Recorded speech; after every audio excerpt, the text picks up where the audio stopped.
What's up, everybody? I want to jump on here real quick and try to be a bit of an encouragement again for people gone through divorce and particularly custody issues, parenting issues, single parenting issues, but particularly to the fathers.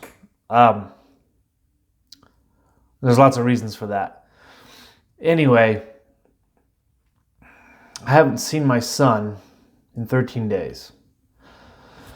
The holidays.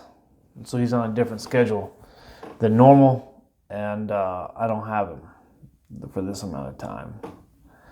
So what's interesting, I find, so this is pretty common in divorces. Most of the time, things are rough. They're just rough. Some couples, ex-spouses, become better friends after divorce and end up co-parenting really well. So they're great co-parents. They just didn't love each other anymore, whatever. The relationship fell apart, but they actually end up doing well as co-parents, which is encouraging because I know a number of people like that. I say a number, a handful. But most of them don't go well. They don't end well. They continue to not go well. Here, sorry, I'm on the struggle bus here. In terms of agreeing on parenting times and things. Anyway, I just want to give a bit of encouragement to people going through it, especially divorcees with kids, single dads really, is that you're not going to get it right the first time. You're likely going to have to take a bit of a, for lack of better terms, a plea agreement. You're going to have to barter and bargain and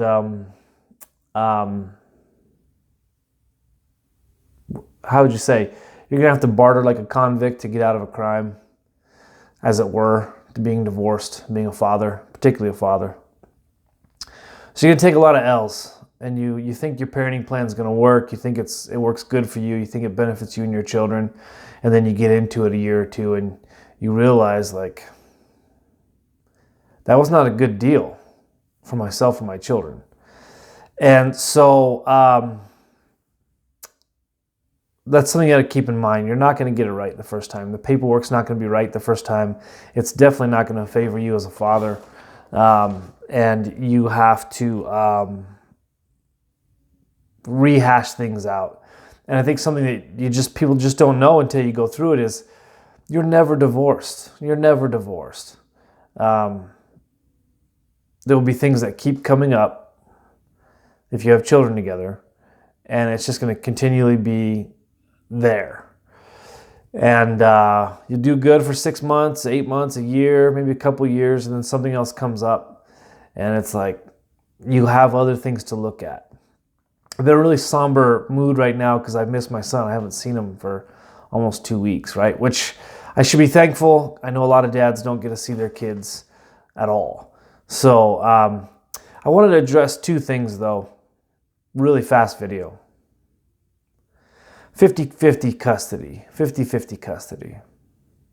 I've had this conversation a couple times now, and I've been asked, and actually this lady asked me. And what's interesting about this is that the people that say these things have never been divorced. The people that say these things have never been divorced. Let me give you an example. I was talking to some individuals about this 50-50 custody and how it very rarely works out. And even if on paper you get 50-50 custody, usually you don't get that custody because oftentimes you have to pay, at least this is my opinion. Some dads are deadbeat dads. I think most of them probably wanted a better shot. They just weren't given the shot, right? But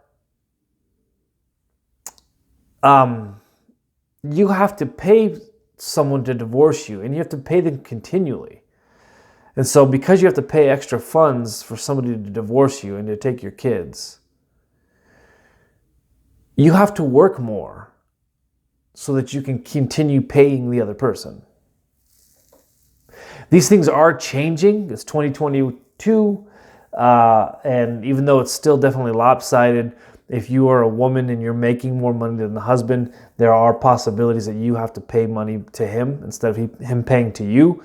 Very rare, but it does happen, and it's starting to happen more and more. Just because of the amount of women that divorce their husbands. Some for good reason, but many just aren't for good reason. Anyway, this lady was asking, she says, well, you don't have 50-50 custody. What did you do? Well, you must have done something wrong. She really asked me that. Well, you don't have 50-50. Well, what happened? What'd you do? They don't just not give dads 50-50 custody. Again, this is a person who's never been through this. I just couldn't even, I had to just, bye. You can't have those conversations with people. When you know, right? And so people are like, oh man, you must be one of those deadbeat dads. You must have done something that you don't have 50-50 custody. Come on. They don't just not give that to people. And when you know, right? Anyway, I'm not trying to I'm not trying to throw shade on anybody, certainly not my ex. I'm just saying this is how the process goes. It's just how it shakes out. Rarely does 50-50 happen. But when you're in these prolonged times, for good dads, I'd say, when you're in these prolonged times of not seeing your children, not talking to them, very, very frustrating. Very frustrating. That kid was in your life every day at one point in time, and now they're not. And then you realize for years, you're going to miss out on a huge chunk of your child's upbringing. And for most men, you will see your children less than half of the time of their upbringing. My last video, quality of time versus quantity of time, is so important. It's so key to remember that. But something I have realized about these things when you don't see your kids, you have to understand that this type of stuff, this divorce court mafia, is evil. Separating fathers from their children is evil. They call it erasing fathers. It's an evil ploy. Men, you have to know that. And here's what you can do about it. Nothing. Nothing. Other than more court. And that typically doesn't go well.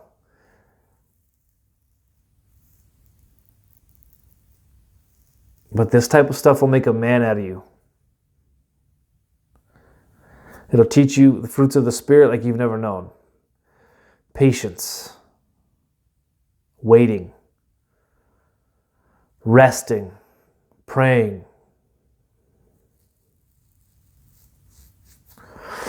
You're going to go numb because of it. You're going to go numb because of it. And I think that's okay. And I think that's okay.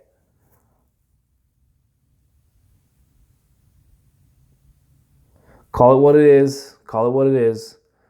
It's wrong. It's evil. There's nothing you can do about it. Wait. Be patient. Continually be kind. That is huge. Be kind. You're going to want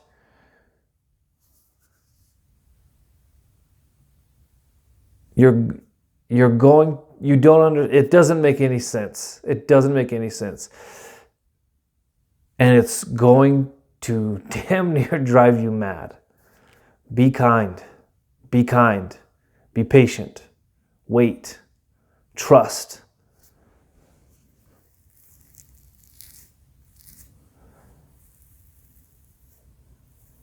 Be integrous.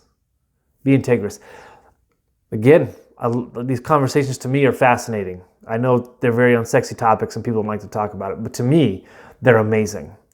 And I know and I thoroughly acknowledge, partly divorces happen for many, many different reasons. And you have to kind of admit, hey, for myself personally, I lost integrity somewhere on the way. Not all of it, but some of it, in pieces.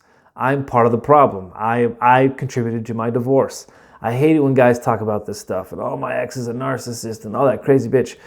It's like, yeah, you're partially right, but you had something to do with it too. I fully acknowledge that. It's the stuff that comes after that doesn't make sense and leave you scratching your head. So, if you watched the last video I did, restoring your own honor, restoring honor and integrity, right? Post-divorce, you don't see your children. There's no good reason why you shouldn't see your children. For some dads there are, but for many there's not. There's no good reason why you shouldn't be around your children.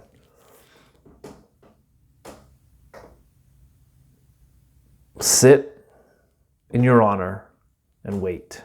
That's all I have to say. You're going to go numb. It's going to make you numb, but that's fine. You're going to go stoic, and it's a good life lesson, actually. How to not get so far into your own head, how not to react to your emotions, feel the emotions, the hurt, the anger, the bitterness, resentment, perhaps. But also think, like for me, something that's very encouraging is like I think a lot about the fun things that my son and I do together, the things that we both enjoy, the things where we're connecting well. You have to think about those things, right? To keep you on track, to keep you in check, to keep your emotions in check. There's kind of this thing, this push in the manosphere to have no emotions. Men should have zero emotions. That's partly true. Men should be less emotional. I think that's true. Most men are raised by women, and so we're taught to think like hyper emotional. We do need to grab a hold of stoicism again, grab our nutsacks and become more stoic. That's true. But it's perfectly fine to feel all the emotions. When you're having a hard day when you don't see your children, man, you feel it all. This is my opinion, of course. You do what you want. Feel it all. But then, the disappointment, the frustration, the bitterness, feel it all. But on the other end of that, it's like, okay, here's why I'm staying on track. Here's why I'm keeping myself in check. Here's why I'm keeping myself steady, stable, progressing, is because I love my children or my child. And I have to keep my head in the game because in a few days I'm going to see my kids again. And I don't want to be rubbing off on them with hyper-emotional, negative, crusty, crabby, nasty mentality and attitude. You don't want any of that, especially when you see your kids. You want to be the dad that shows up. And so part of that is just handling your own shit, right? You want to be the dad that shows up. You want to put your best foot forward for them. You want them to see you doing that, right? So they're not with you. And like, again, for the holidays, and you don't see them for long periods of time, it's sad, man. It's hard. It's all right. Don't let it overcome you. It's fine. They're coming back, okay?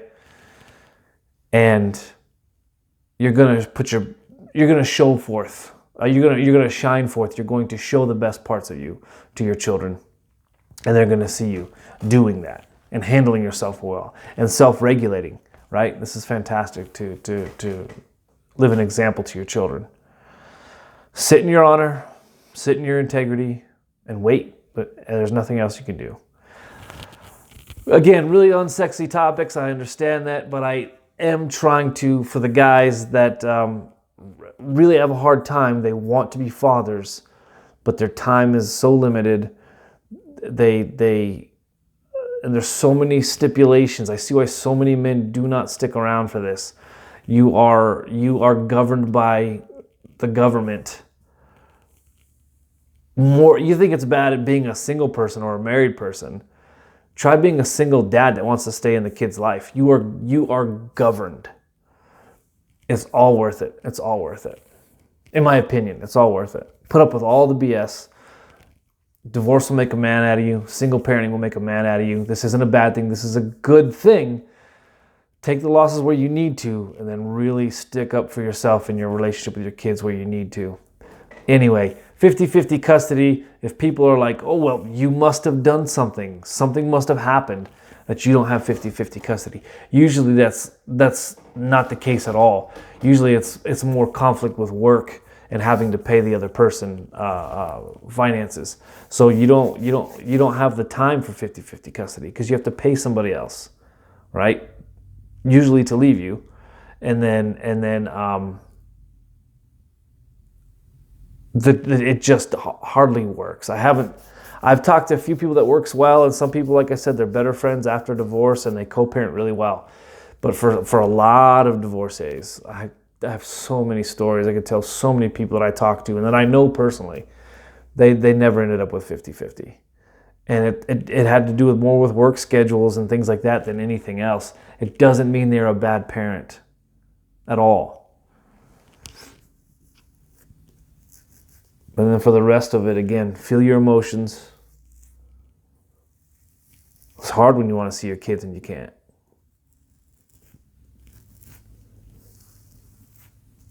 But don't let that stuff dissuade you from being a dirtbag. You're going to go numb. That's okay. But you're not going to make any bad decisions because of it. You're going to stay in the game. You're going to keep your head down. You're going to work hard. You're going to overcome. And divorce will make a man out of you. It's fine. And I think single parents, particularly single fathers, can be amazing parents. So I'm excited about that. I'm excited what I'm learning myself. And and all these conversations I'm getting to have with people about divorce recovery. It's fantastic. A good friend of mine, on a totally different note, and then I'm done. A childhood friend of mine challenged me to a 3,000 push-ups in December starting December 1st, 3,000 push-ups. I think it's 96 push-ups a day if I count it right. I think I'll do 100 a day, I think. And I'm accepting the challenge. I think it's fun. I'm just getting through a challenge this month that I was excited about doing. I'm almost done. It's the 27th, so I got a few more days of this challenge that I'm undertaking. And it's actually been really good, really good. These are great things to do. Great things to do as a single person or a married person for that matter. But anyway, that's something I'm up to. I'm working on my single dad bod. You have dad bods and then you have single dad bods. It's different. So anyway, I hope everybody's doing well. I know it's very sober and not fun to talk about, but I think there's something out there for people that need to hear it. So anyway, grace and peace to you guys. Hope everybody has a great day, great evening.